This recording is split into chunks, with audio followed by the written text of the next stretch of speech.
বাংলাদেশের যুবকদেরকে ধ্বংস করার জন্য প্রতিবেশী একটি রাষ্ট্র ভারত এবং তার বেদাত্তারা মাদক দিয়ে যুব সমাজকে ধ্বংস করার পায়তারা করছে। আমরা তীব্র প্রতিবাদ জানাই।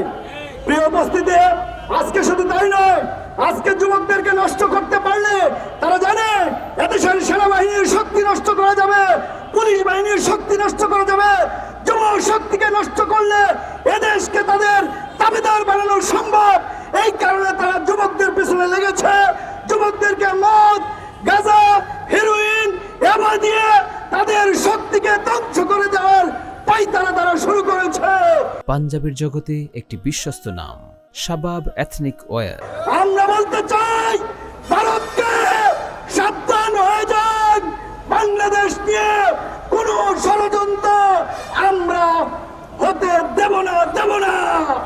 আমরা লক্ষ্য করেছি এদেশে ভারতের রয়ের প্রধান এসে কানে কানে কি বলে যান। মনে রাখবেন, বাংলাদেশের মানুষ কান খাড়া আছে।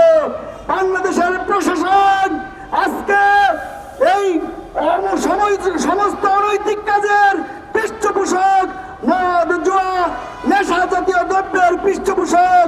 প্রশাসনকে বলতে চাই, যুব সমাজকে যদি ধ্বংস করেন তাহলে এদেশ আবারও ভারতের কররাজ্যে পরিণত হবে। সুতরাং আমরা সচেতন থাকবো, ঐক্যবদ্ধ থাকবো। ভারতের বিরুদ্ধে যুবকদেরকে ঐক্যবদ্ধ হওয়ার আহ্বান জানিয়ে আমার কথা এখানে শেষ করলাম। আসসালামু আলাইকুম।